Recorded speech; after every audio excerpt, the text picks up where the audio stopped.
ओम शांति।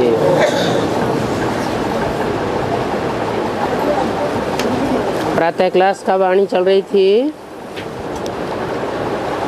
7/9/68।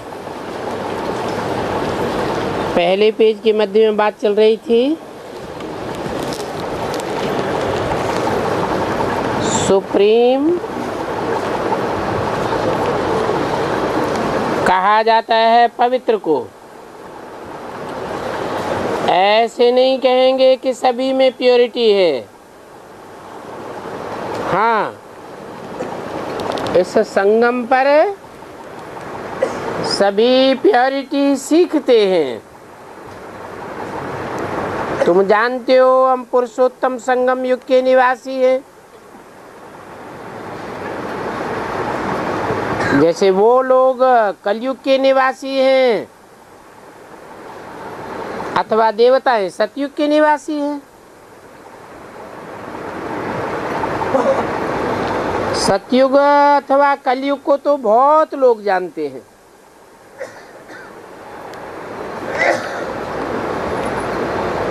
अगर दूरंदेशी बुद्धि हो तो समझे कि कलयुग और सतयुग के बीच को कहा जाता है संगम। शास्त्रों में फिर युगे युगे कह दिया है।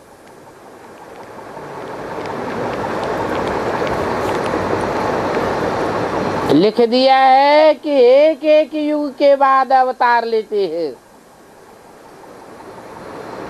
संभवामि युगे युगे बाप समझाते हैं। मैं युगे युगे नहीं आता हूँ, परंतु पुरुषोत्तम संगम युगे आता हूँ।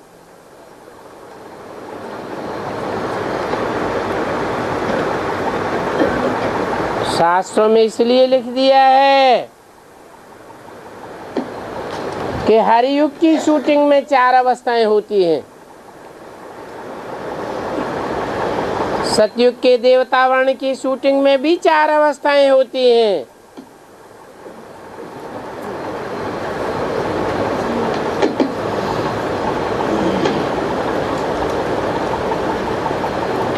जैसे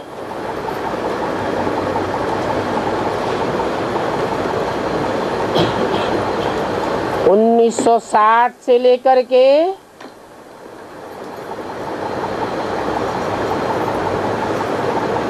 1974-75 तक 16-17 साल का जो टाइम हुआ वो बेसिक ब्राह्मणों की दुनिया में ब्रह्मा जैसी देवतावर्ण की आत्माओं के लिए सतयुगी शूटिंग का टाइम हुआ, जहां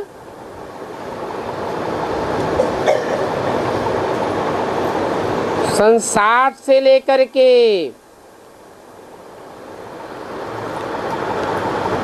जब चित्रों की वृद्धि हुई तो चित्रों के आधार पर लोगों ने समझना शुरू किया और ब्राह्मणों में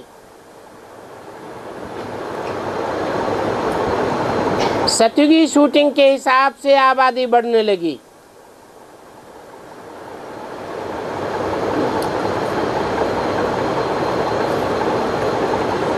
और मम्मा और बाबा के शरीर छोड़ने तक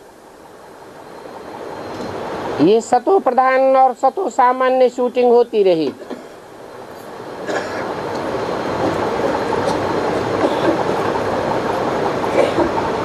ब्राह्मणों की वृद्धि ज्यादा नहीं हुई। फिर जब बाबा ने शरीर छोड़ दिया तो बेसिक ब्राह्मणों की दुनिया में पहला विदेशी सेवा केंद्र लंदन खुला।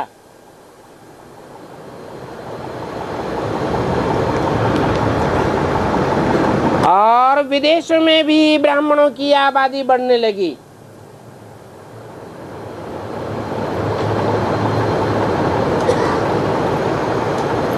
अड़सठ 69 से लेकर के ढेर के ढेर म्यूजियम खुलने लगे।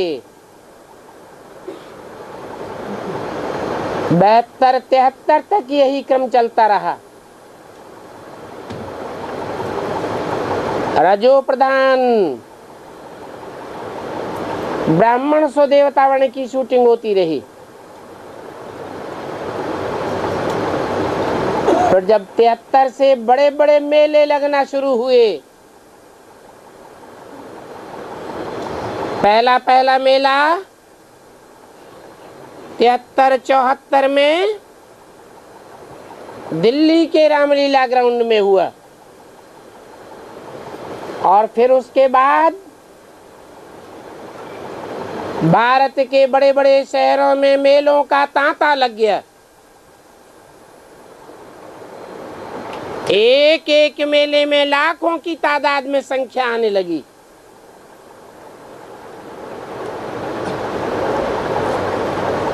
छिहत्तर होते होते ज्ञानामृत की लिखी हुई आबादी के अनुसार 2 करोड़ मनुष्य आत्माओं को संदेश मिल गया। ये सतयुग के अंत में 2 करोड़ मनुष्य आत्माएं ही होती हैं। तो सतयुग की शूटिंग का अंत होता है और त्रेतायुगी शूटिंग की शुरुआत होती है। चक्र के चित्र में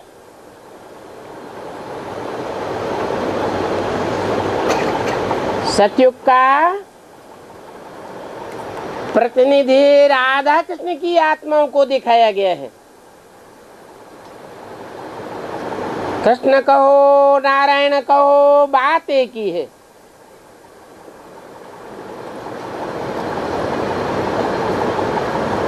और 76 से त्रेता युग की प्रतिनिधि राम वाली आत्मा जगह ले लेती है।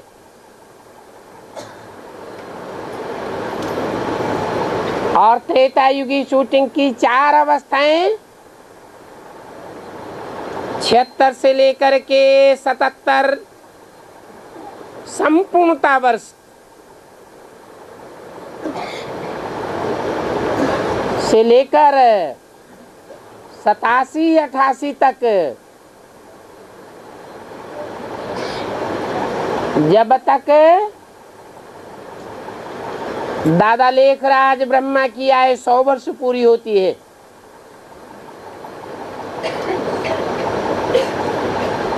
क्षत्रिय वर्ण की 4 अवस्थाओं की शूटिंग हो जाती है।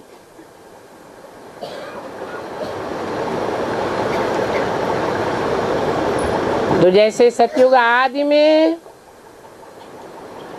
और सतयुग अंत तक 4 अवस्थाओं की शूटिंग में ब्रह्मा उर्फ कृष्ण की उर्फ नारायण वाली आत्मा की प्रधानता है, ऐसे ही 76 से लेकर के 87 तक क्षत्रिय वर्ण की आत्माओं की प्रधानता रहती है। जो आत्मा यज्ञ के आदि में ही फेल हो चुकी थी,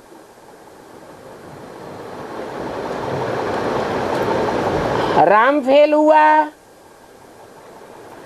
तो राम के साथ साथ राम के फॉलोअर्स भी फेल हुए।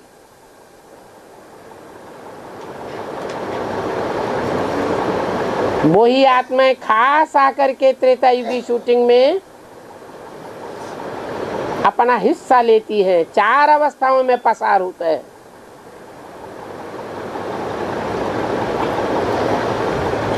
सतयुगी शूटिंग का मुखिया सतयुग के आदि जन्म का सतयुग के पहले जन्म का नारायण अर्थात दादा लेखराज,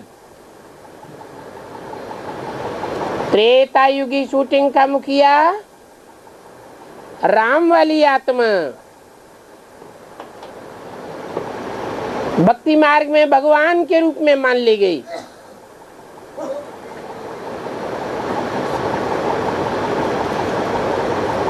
और जब त्रेता का अंत होता है, द्वापर की शुरुआत होती है,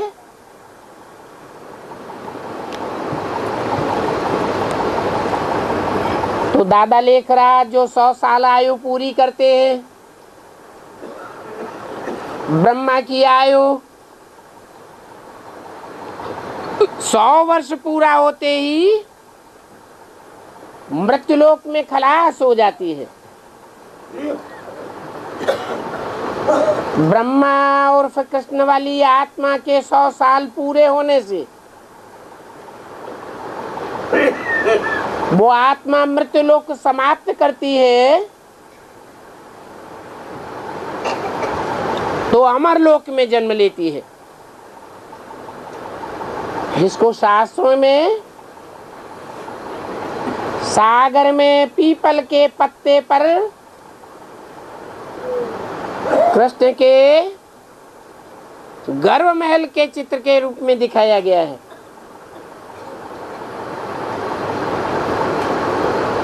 द्वापर युगी शूटिंग के अंत में उसी कृष्ण को महाभारत युद्ध की शुरुआत करते दिखाया गया।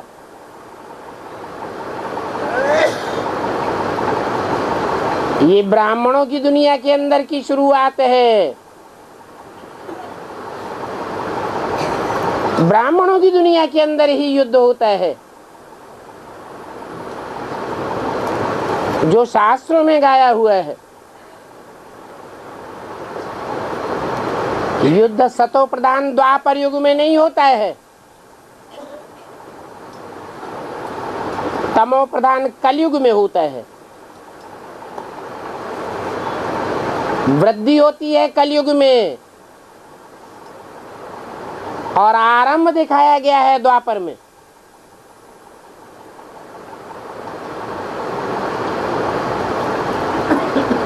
वे पूरा होते होते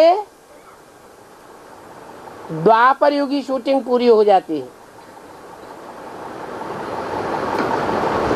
और कृष्ण वाली आत्मा ब्राह्मणों की दुनिया में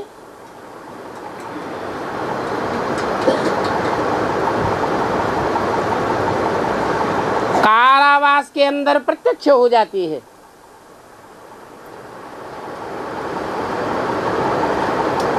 98-99 का ही वर्ष ऐसा है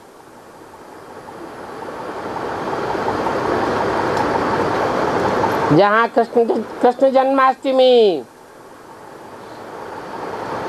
और 15 अगस्त स्वतंत्रता दिवस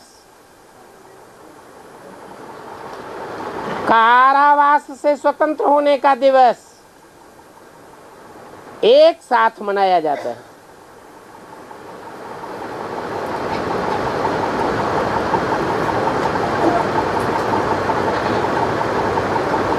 कंस की जेल से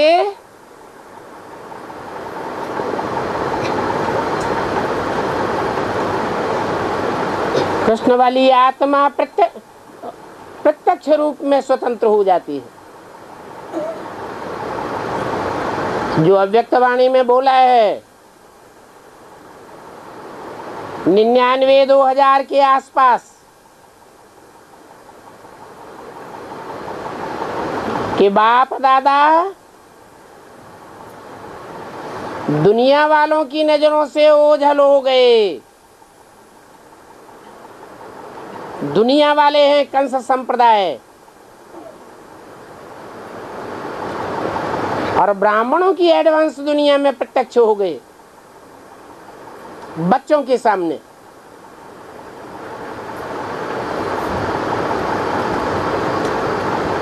तो द्वापर में शास्त्रों में कृष्ण का भगवान के रूप में दिखाया हुआ है। और उसके बाद कलयुग में कलंक लगने की शुरुआत होती है।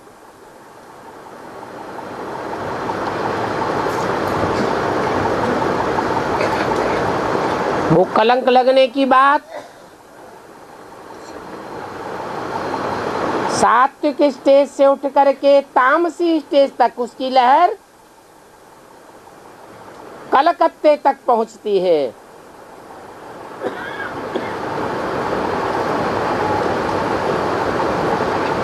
- 2003 में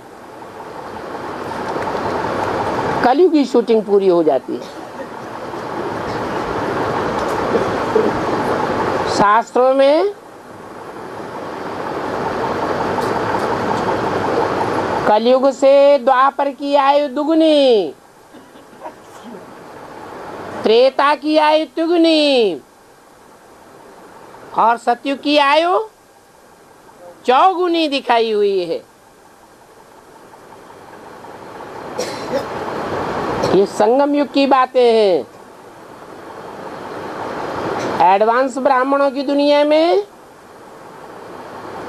मनोबुद्धि के संकल्पों के आधार पर पुरानी दुनिया के विनाश और नई दुनिया की स्थापना का जो खाका खींचा जाता है,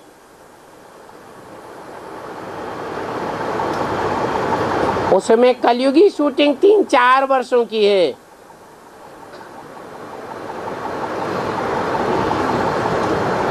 निन्यानवे से लेकर के 2003 तक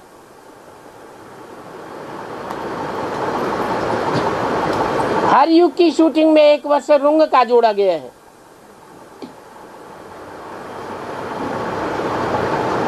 तो 2004 में कलयुग की शूटिंग पूरी होती है। रुंग सहित 5 वर्ष कहो, नहीं तो 4 वर्ष। ऐसे ही द्वापर युग की शूटिंग का टाइम है सन 88-89 से लेकर के 98-99 तक। 1 रुंग का वर्ष।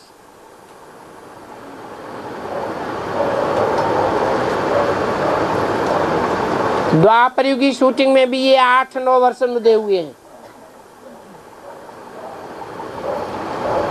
और त्रेता युग की शूटिंग 76 से लेकर के 88 तक।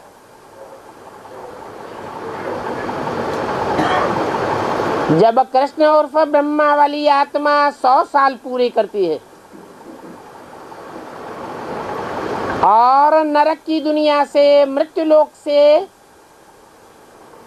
बुद्धियोग त्याग करके अमरलोक में प्रवेश करती है। पीपल के पत्ते पर गर्भ महल के रूप में दिखाई गई है। वो टाइम है सन 76 से लेकर के सन 88-89 तक, 12 वर्ष। और सतयुगी ब्राह्मणों की दुनिया की शूटिंग, जिन्हें ब्राह्मण सो देवता कहा जाए, ब्रह्मा जैसी निचाट देवात्माएं जो अभी भी ब्राह्मणों की दुनिया में देवताओं की धारणाएं सिखाने का काम करती है। 1960 से लेकर के 1975 तक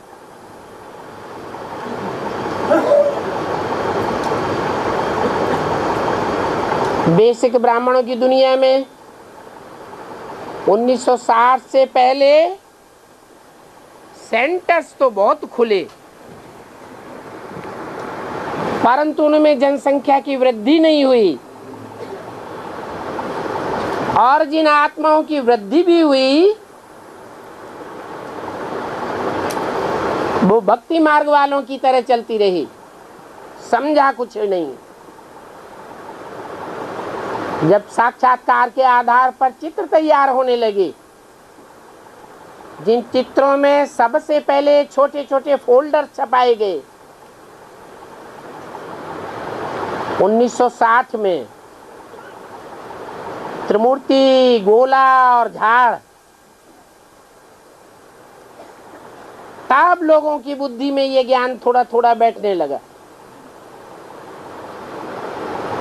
उस समय से बेसिक ब्राह्मणों की दुनिया में आशातीत वृद्धि होने लगी।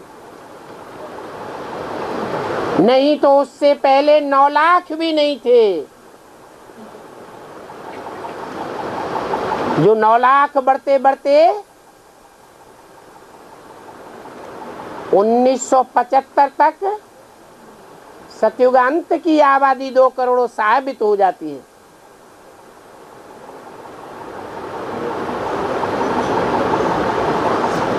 तो बताया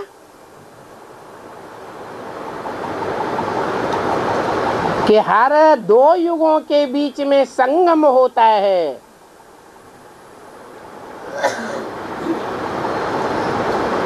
वास्तव में हर युग की शूटिंग के बाद परमपिता परमात्मा कोई न कोई निमित्त रूप लेकर के ब्राह्मणों की दुनिया में अथवा बाहर की दुनिया में प्रत्यक्ष होते हैं।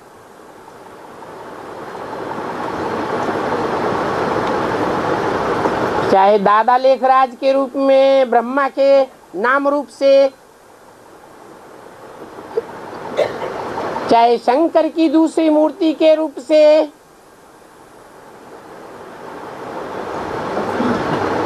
चाहे द्वापर युग में प्रसिद्ध है महाभारत युद्ध कराने वाले कृष्ण के रूप से, और चाहे कलयुग में अखबारों, टीवी, रेडियो आदि के साधनों के द्वारा कलंक को धारण करने वाले कलंकीधर के रूप में।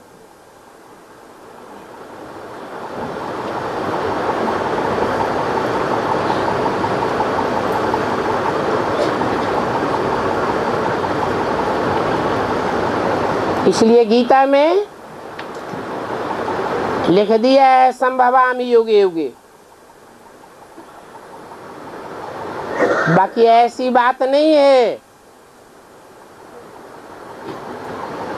कि भगवान कोई हर युग में प्रत्यक्षता रूपी जन्म लेता है। बच्चा पैदा होता है, कहते हैं जन्म लिया,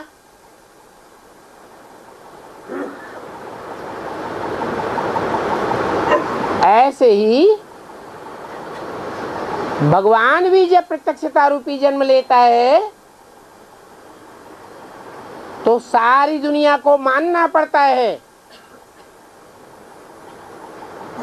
कि सिर्फ ब्रह्मा कुमार कुमारियों का बाप नहीं, हमारा बाप आ गया। नहीं तो जो 4 युगों की शूटिंग का टाइम है, उस शूटिंग पीरियड में कोई भी ब्राह्मण छाती ठोक करके नहीं कहता कि मैं सदा काल का निश्चय बुद्धि हो करके रहता हूं। माया निश्चय अनिश्चय रूपी मृत्यु जन्म में लाती रहती है।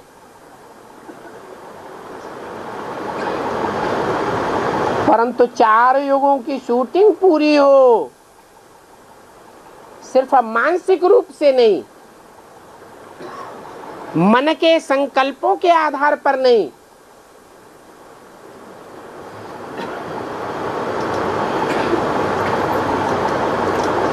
जो विष्णु की तीसरी मूर्ति गाई हुई है, प्रैक्टिकल पार्ट बजाने वाली तीसरी मूर्ति, प्रैक्टिकल कर्म के आधार पर बच्चों के द्वारा संसार में प्रत्यक्षता हो जाए। जो सुने, जो देखे, जो संसर्ग संपर्क संबंध में आवे वो ये बोले कि हमारा बाप आया हुआ है।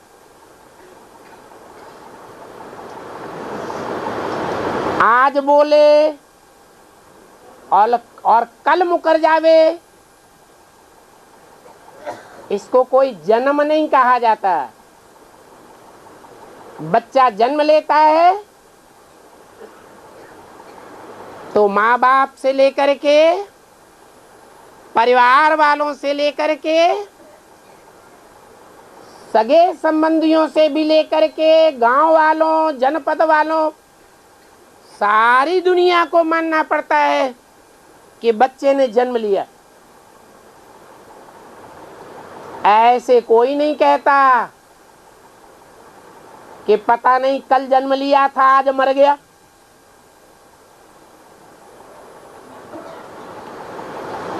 इसका मतलब ये हुआ कि भगवान कोई हर युग में प्रत्यक्ष नहीं होता है संपूर्ण 100% से।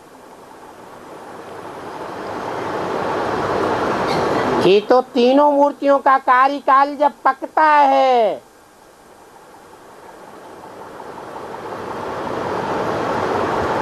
तब अंत में प्रत्यक्षता होती है। सारे संसार को मानना पड़ता है। दुनिया के जो बड़े बड़े बुद्धिजीवी लोग हैं उनको भी मानना पड़ता है कि भगवान बाप, गॉड फादर इस सृष्टि पर आ चुका है।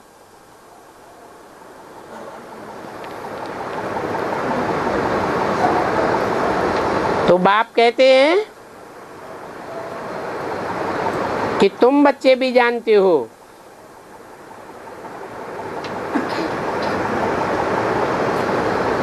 कि हम पुरुषोत्तम संगम युगवासी हैं।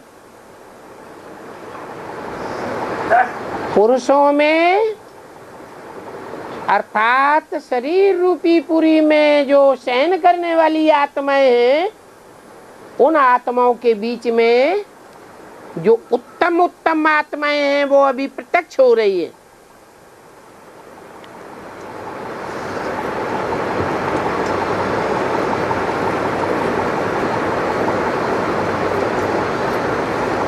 बाकी ऐसे नहीं है कि हर युग के बाद भगवान प्रत्यक्ष हो जाते हैं, जन्म लेते हैं। बाप समझाते हैं मैं युगे युगे नहीं आता हूं, सिर्फ पुरुषोत्तम संगम युग के परिपक्व स्टेज में प्रत्यक्ष होता हूं। तुम बच्चों की बुद्धि में भी होना चाहिए कि हम पुरुषोत्तम संगम युगे ब्रह्मा कुमार कुमारियां हैं।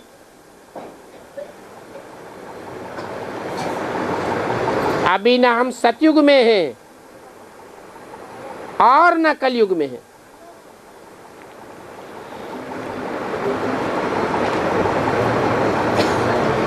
तुम अभी सतयुग में जाने के लिए पुरुषार्थ कर रहे हो। कोई नहीं कह सकता कि हम सतयुगवासी हैं।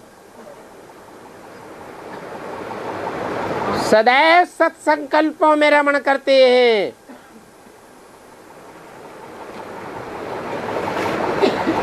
वहां पवित्रता के बगैर तो कोई जा ही नहीं सकता। मनसा के संकल्पों में भी पवित्रता चाहिए 100%, दृष्टि में भी 100% पवित्रता चाहिए, वाचा में भी पवित्रता चाहिए, कर्मेंद्रियों में भी पवित्रता चाहिए। तब कहेंगे सतयुगवासी। तो इस समय तुम पवित्र बनने के लिए पुरुषार्थी हो। सभी पवित्र तो नहीं है, क्योंकि कई ऐसे भी हैं जो पतित होते ही रहते हैं। चलते चलते गिर पड़ते हैं।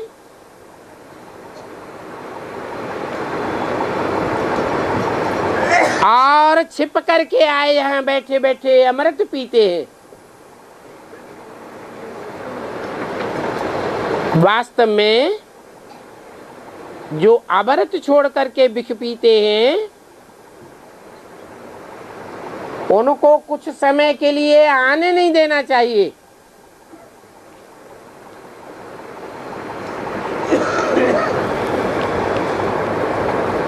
परंतु ये भी शास्त्रों में गायन है कि जब अमृत बांटा गया तो विकारी असुर छिप करके आकर के बैठते थे।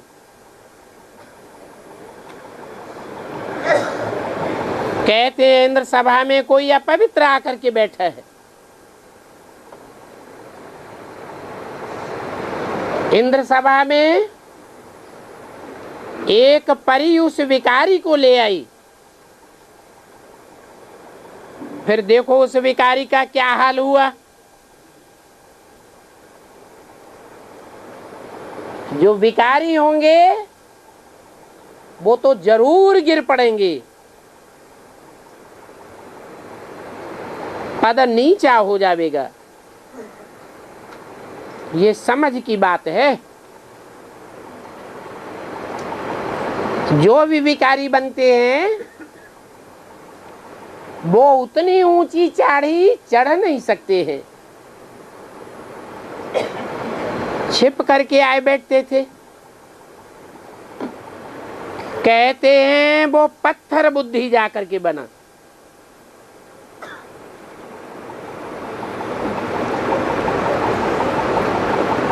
पत्थर बुद्धि और पारस बुद्धि।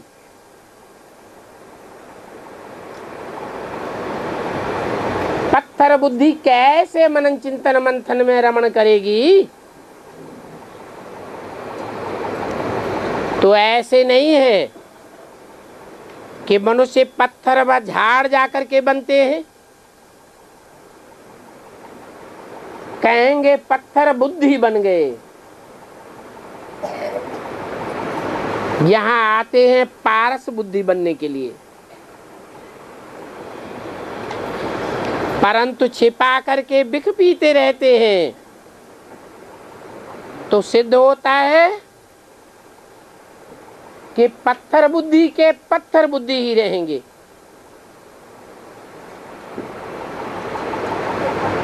ये बातें सामने समझाई जाती है। जब बाप सन्मुख आकर के समझाते हैं तब ही बुद्धि में बैठता है, नहीं तो शास्त्रों में तो ऐसे ही बैठ करके लिख दिया है। नाम रख दिया है इंद्र सभा। जहां पुखराज परी, मणि परी, किस्म किस्म की परियां दिखाते हैं। बाप कहते हैं कि रत्नों में भी नंबरवार होते हैं। कोई बहुत अच्छा रत्न होता है, कोई कम कीमत का होता है।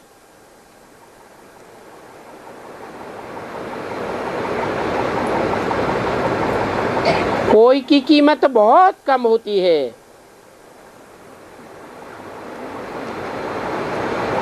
नौरत्न की मुंदरी भी बनाते हैं।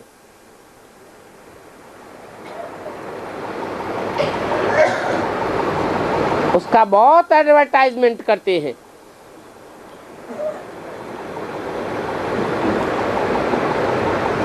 नाम तो रतन ही है ना। यहाँ बैठे भी हुए हैं, परंतु उनमें भी कहेंगे ये हीरा है, ये पन्ना है, ये माणिक है, ये पुखराज है।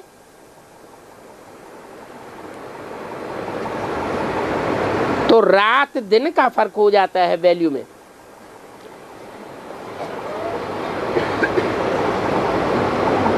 हीरे की वैल्यू 100 रुपया आंकेंगे तो कम कीमत वाला 1 रुपया। कितना फर्क हो जाता है। वैसे ही फूलों की भी भेंट की जाती है और फूलों में भी वैरायटी होते हैं। कोई तो बहुत हल्के फुल्के रहते हैं, कोई बहुत भारी होते हैं, कोई बहुत खुशबूदार, कोई में बहुत बदबू निकलती है। बच्चे जानते हैं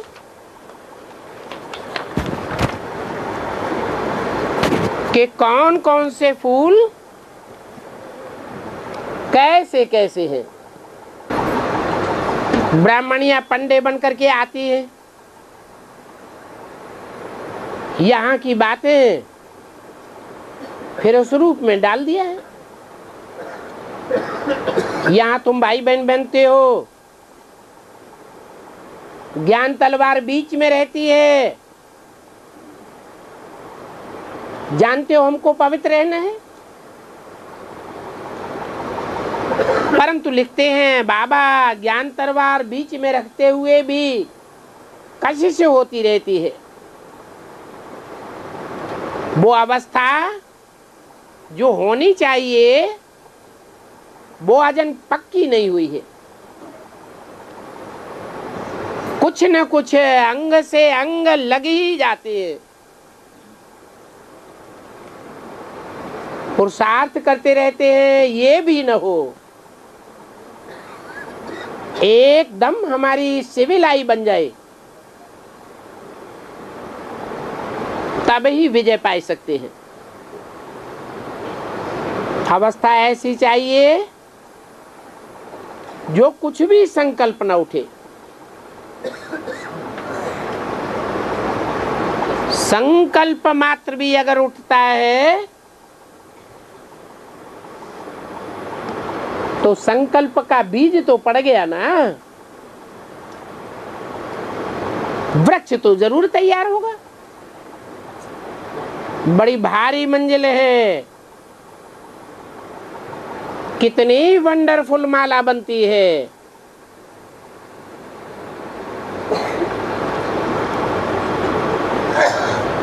हर धर्म में माला के मण के स्मरण किए जाते हैं और 8 रतन की भी माला बनती है।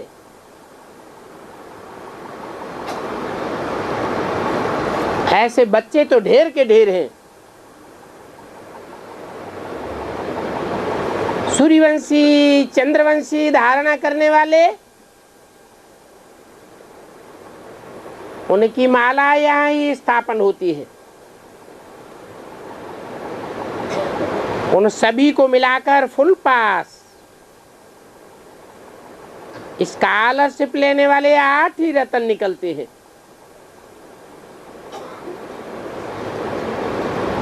बीच में फिर इन्हों को रतन बनाने वाला हीरा, शिव बाबा को डाला जाता है।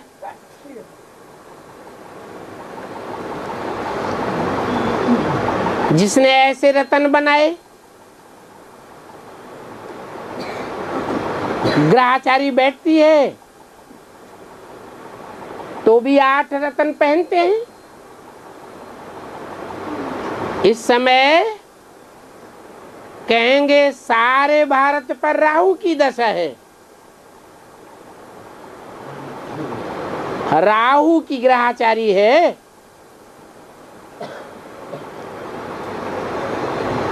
कौन से सन की बात बताई? 68 की बात बताई। पहले थी वृक्षपति की, अर्थात बृहस्पति की दशा। पहले मने कब है? जब यज्ञ आरंभ हुआ उसकी आदि में कहेंगे।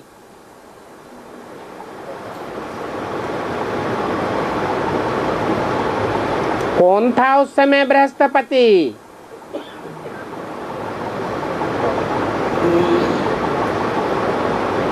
कोई था? नाम ही है बृहस्पति।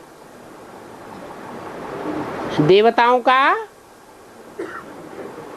गुरु माना जाता है। तुम सभी सतयुगी देवी देवताएं थे ना?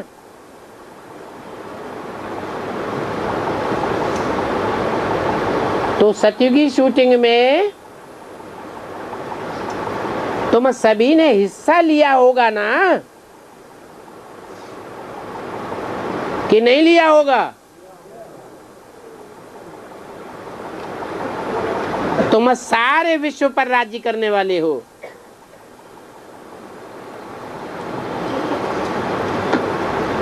फिर बाद में राहु की दशा बैठ गई।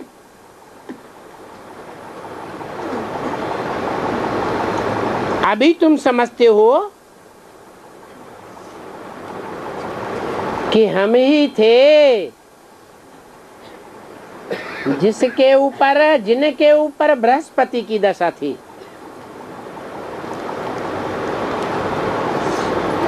है तो वृक्षपति। क्या सारे मनुष्य सृष्टि रूपी वृक्ष का 500-700 करोड़ जो भी मनुष्य मात्र हैं, उन सब का पति। पति माने रक्षक।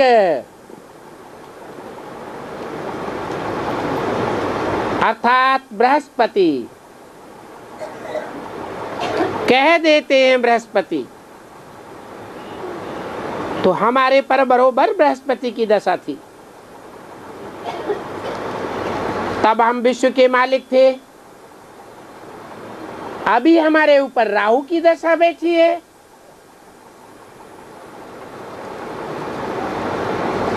तो हम कौड़ी मिसल बन गए हैं। जैसे कौड़ी की कोई कीमत नहीं होती।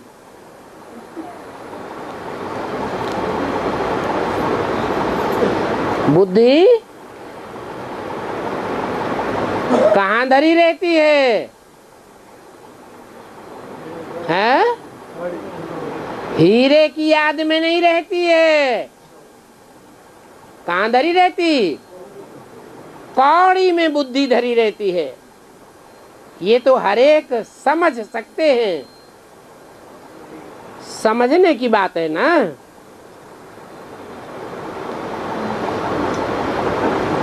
ऐसी बातें पूछने की भी नहीं होती हैं। जो समझू सयाने हैं वो समझ सकते हैं। गुरुओं आदि से पूछते हैं, हम इस परीक्षा में पास होंगे?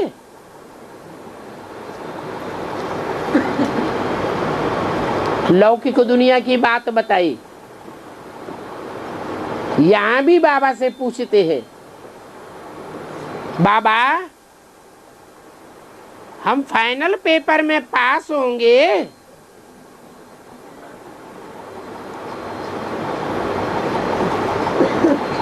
बाबा बताए देते हैं, अगर ऐसे ही पुरुषार्थ करते करते चलते रहो तो क्यों नहीं पास होंगे। परंतु माया बड़ी प्रबल है, तूफान में ला ही देती है। इस समय तक तो ठीक हो, आगे चल करके तूफान बहुत आए तो अभी से तुम समझो कि तुम युद्ध के मैदान में हो।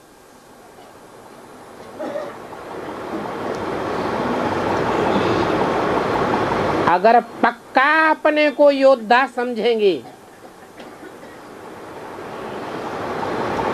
रूहानी मिलिट्री है ना, रूहानी मिलिट्री के तुम वॉरियर्स हो। कैसे वॉरियर्स है? हाँ, unknown warriors but very well known warriors, लेकिन अंडरग्राउंड वॉरियर्स।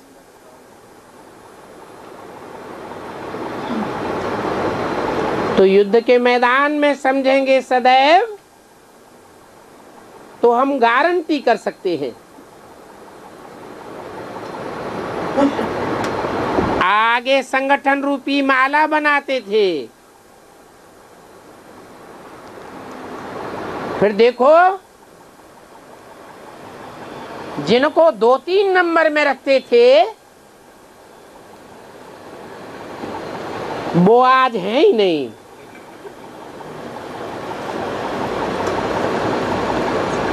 एकदम कांटा बन गए।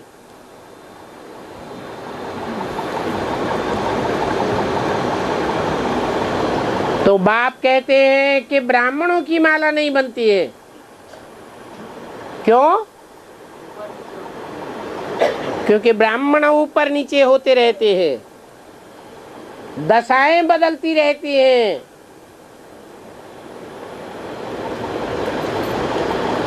युद्ध के मैदान में है ना, आज ब्राह्मण बनते कल शूद्र बन जाते हैं।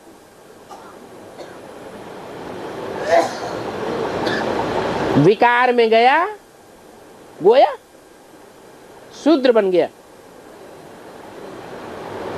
शूद्र अर्थात क्षुद्र कर्म करने वाला। राहु की दशा बैठ गई।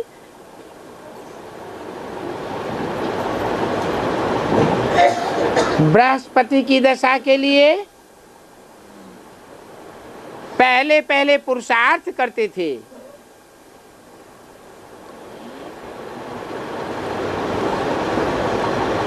क्योंकि बृहस्पति पढ़ाते थे।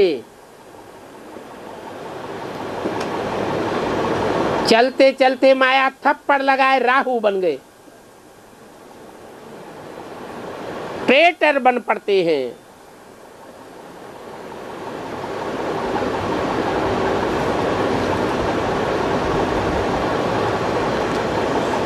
कोई तो फिर स्टूडेंट में पंडे भी जाते थी के हो जाते हैं।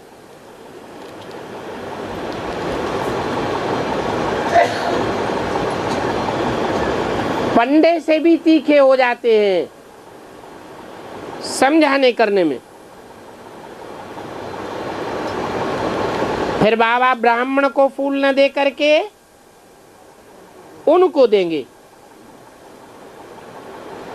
सिखलाने वाले से उनमें गुण जास्ती दिखाई पड़ते हैं। कोई कोई में गुण बहुत अच्छे होते हैं, कोई विकार देखने में नहीं आता। कोई कोई में अवगुण होते हैं। क्रोध का भूत देखने में आ जाएगा, लोभ का भूत देखने में आ जाएगा। तो बाप जानते हैं कि कौन सा फेवरेट पंडा है, और ये नंबर 2 का पंडा है।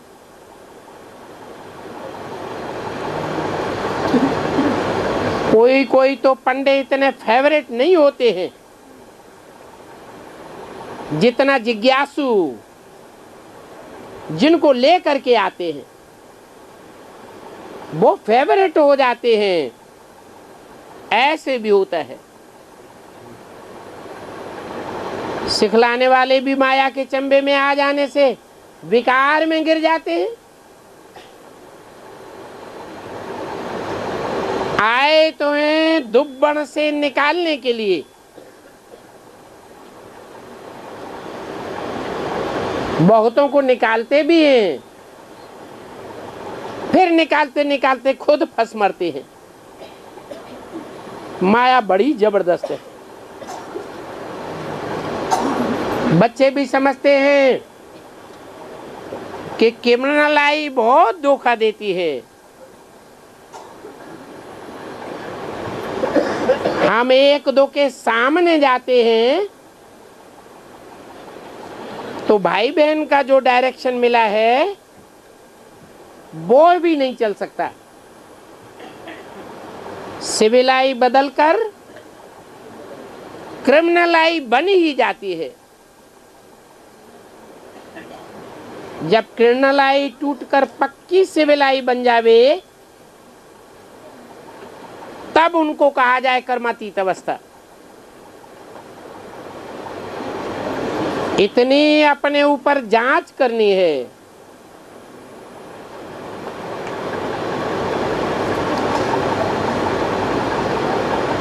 इकट्ठे रहते हुए, इकट्ठे सोते हुए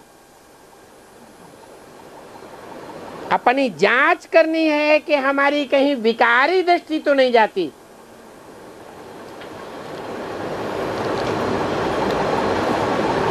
इस पर एक कहानी भी बनी हुई है। बल इकट्ठे सोए पड़े होंगे परंतु बीच में ज्ञान तलवार हो। हम तो भाई बहन हैं, ब्रह्मा की औलाद हैं।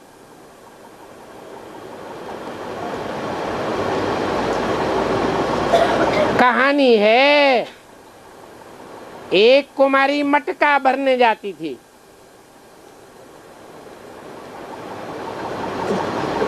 वहां एक कुमार को कहा, ये मटका हमारे सिर पर ऐसे रखो जो अंग से अंग न लगे।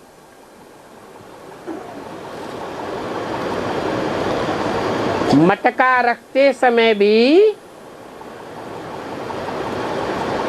ऐसी स्टेज हो जो हमारे अंग तुम्हारे अंग से मिले ही नहीं।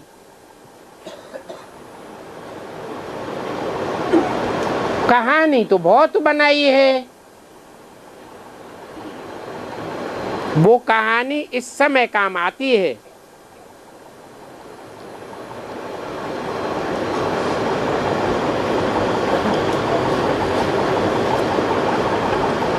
किसके काम आती है?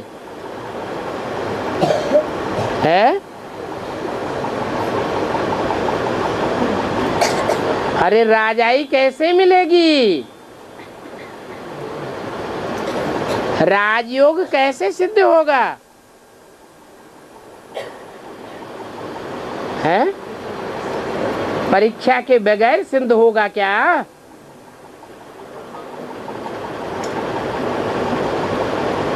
रुद्रमाला के मणके भी 108 और चंद्रवंशी राधा के संगी साथी भी 108।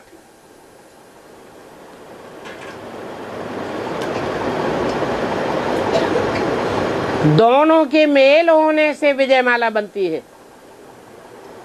नाम ही है विजयमाला। जरूर विजय प्राप्त की है।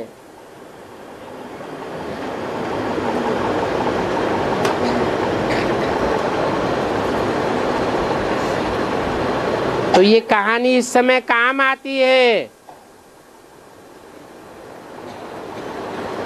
वो बोला, हम ऐसे ही मटका रखूंगा। कौन सा मटका है? अरे मटका,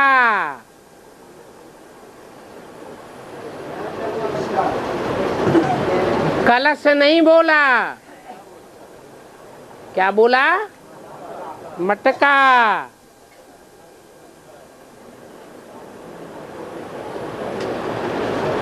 फिर अनायासी दोनों की सगाई हो गई।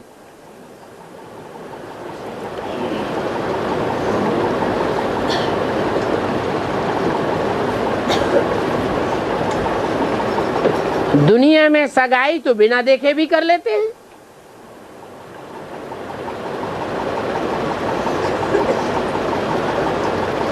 तो यहाँ भी जब देखा रात को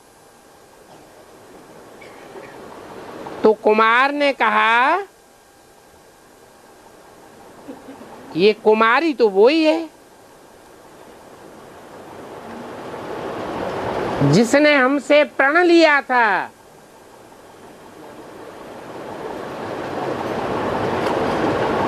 कि अंग से अंग न मिलने पाए। बस दोनों को वो प्रण याद आ गया।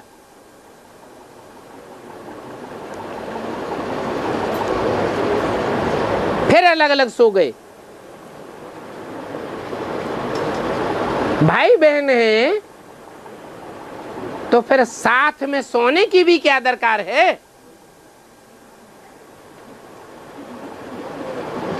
मनसा के अंदर जो विचार आते हैं, संकल्प आते हैं, दृष्टि की चंचलता होती है, उससे पता तो लग ही जाता है कि हमारी वृत्ति भाई बहन की है या बिगड़ती है। नहीं पता लगता, लग जाता है। तो फिर साथ साथ सोने की दरकार है।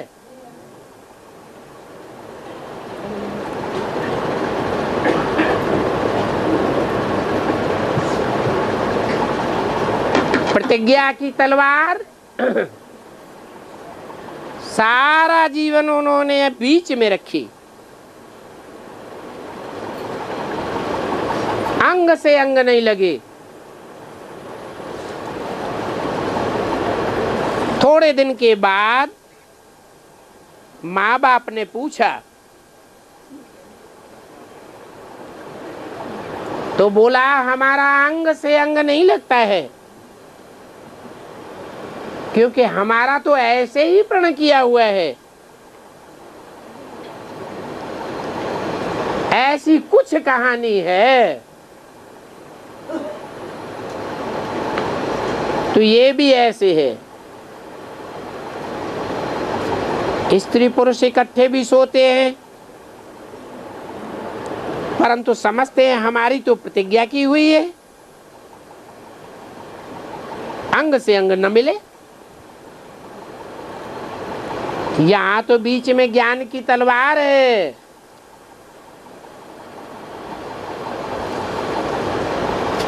वहां उनकी थी प्रतिज्ञा की तलवार।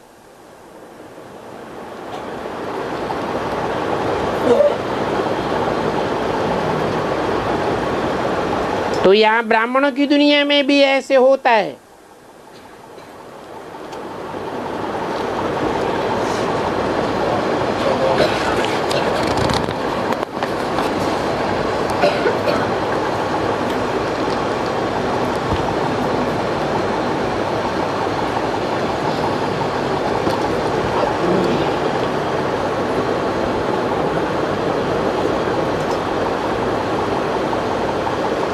ओम शांति।